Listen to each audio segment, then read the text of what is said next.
Have you ever stopped to think about why melting an ice cube is so different from, say, burning a piece of paper? I mean, they're both changes, right? But one you can easily reverse, and the other, well, not so much. This simple observation is actually a doorway into how the world works on a fundamental level. So let's dive into this tale of two transformations. Okay, look at this. On one side, you've got ice melting. It goes from a solid to a liquid, sure, but it's still H2O. The molecules haven't changed. On the other side, you burn paper, and it turns into ash and smoke. That paper is gone forever, replaced by totally new stuff. Both are things we see every day, but they are playing by completely different sets of rules. So what is the real difference here? What's the secret that separates these two events? That's the core question we are going to get to the bottom of right now. To solve this, we need to really understand the two basic ways that matter can change, physically and chemically. Think of them as two completely different storylines for how things can transform. First up, let's talk about what I like to call the costume change.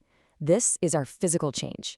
And just like the name suggests, it's really all about a change in appearance. Let's get the official definition on the table. A physical change is a change where no new substance is ever created. The stuff you start with is chemically the exact same stuff you end with. It just might look a little different. So what are the telltale signs? Well, a physical change is usually temporary and, importantly, reversible. The mass and the chemical identity, they don't change one bit. You might see a change in state, solid to liquid, liquid to gas, or maybe its shape or size, but deep down the molecules are identical. And this is a big one. There's no major energy change going on. Let's see this in action with a classic example. You dissolve some salt in a glass of water. It looks like the salt just vanished, right? But it's just hiding. It's still there. You can taste it. Now, if you gently heat that water and let it all evaporate, guess what you find at the bottom of the glass? Your original salt crystals. The entire change was completely reversible. And that's the whole point. A physical change is just a costume change. Water can put on its ice costume or its steam costume, but underneath it all, it's still good old water. Okay, now for our second type of transformation. And this is no simple costume change. This is a full-blown identity swap. We're talking about a chemical change. And here is the absolute heart of it. A chemical change is permanent. It is irreversible.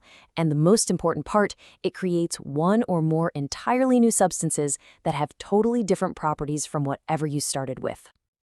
The clues for a chemical change are way more dramatic. You always get a new substance. The change is permanent. You can't unbake a cake. You can't unburn paper. And this is key. There is always an energy change. The very makeup of the matter gets completely rearranged. Let's talk about that energy for a second. Sometimes a reaction has to pull heat in from its surroundings to make it happen. We call that endothermic. Think about photosynthesis needing sunlight to work. Other times, a reaction releases energy, usually as heat and light. We call that exothermic, like the warm, flickering flame of a candle. So an identity swap is exactly what it sounds like, a total transformation. The original stuff literally stops existing, and its atoms are rebuilt into something completely new. All right, now that we've met our two types of changes, the costume change and the identity swap, let's put them right next to each other in a side-by-side showdown. This will make the differences crystal clear.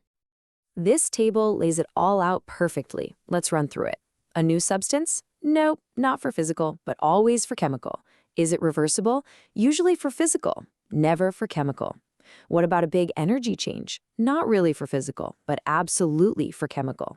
And the composition? Stays the same in a physical change, but completely transforms in a chemical one. This right here is your ultimate cheat sheet. But, beneath all these differences we can see, there's a fundamental law of the universe that's always at play. It's kind of an unseen rule that's governing all these transformations. And that rule is captured perfectly right here. Mass is neither created nor destroyed during a chemical change. This is one of the absolute cornerstones of all chemistry. This is known as the law of conservation of mass. And what it means in simple terms is that even in a super dramatic chemical identity swap, you don't actually lose or gain any stuff. The total weight of all the ingredients you start with, we call those the reactants, will exactly equal the total weight of everything you create, the products. The atoms just get rearranged into new patterns. Okay, so we've been saying that physical changes are generally reversible. But let me throw a bit of a curveball at you. Is that always 100% of the time true? And the answer is no. Think about shattering a glass. Chemically, it's still glass, right?